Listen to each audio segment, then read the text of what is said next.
Pressure is on for the European Central Bank as Eurozone consumer prices rose 9.1% in August versus a year earlier, touching a fresh record. And here for more on the inflation picture is Yahoo Finance's Fed correspondent, Brian Cheung. Brian, take it away.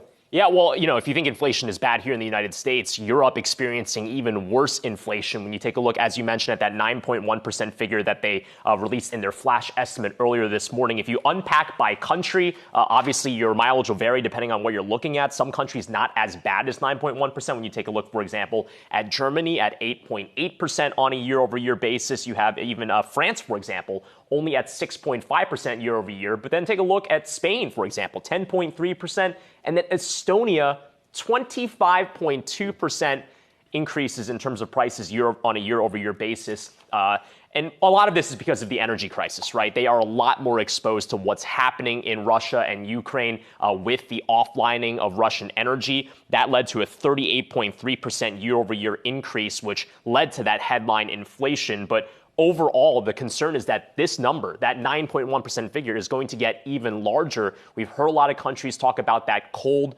dark winter that they're expecting, with the energy crisis expected to last through those colder months. What does that do to overall inflation? Does that mean we see double-digit inflation in the euro area? The expectation is yes. That's why you have some, like Bank of America Securities, saying they expect to see the European Central Bank try to tighten more than expected, 75 basis points expected in their next meeting. And by the way, just one little fun fact about the Eurostat.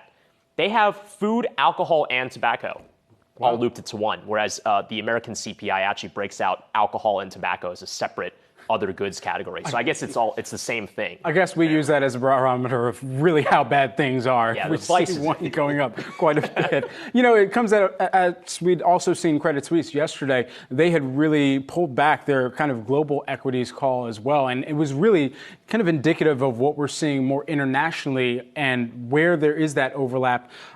So particularly here, I guess, what are you expecting? What are you continuing to hear from some of the expectations for even GDP growth or contraction, especially in the Eurozone as well right now? Well, I mean, in the same way that here in the United States, we are worried about the inflationary pressures either tipping us into a recession or a hawkish central bank tipping us into a recession.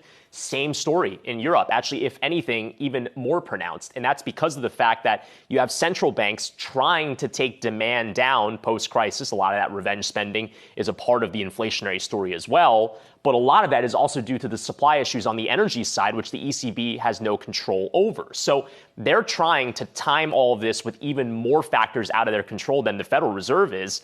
And that is leading to a very challenging situation where you could see the argument for a recession in either of those scenarios, either central bank induced or inflationary induced. And, here in the United States, we have to remember, let's say, for example, in a bright sky, sunny scenario, the Federal Reserve manages to get that soft landing that they're talking about without materially increasing the unemployment rate, but getting inflation back down. What if they can achieve that, but there's a spillover effect from a recession happening in Europe? And remember, there's a slowdown happening in the world's second largest economy in China as well. Those global factors are very much a part of that uncertainty that Fed officials are going to have to navigate as well. I can't wait to see all your coverage, Brian. Thanks so much. Yep. Yahoo Finance's own Brian Cheung joining us here on the desk for this breakdown.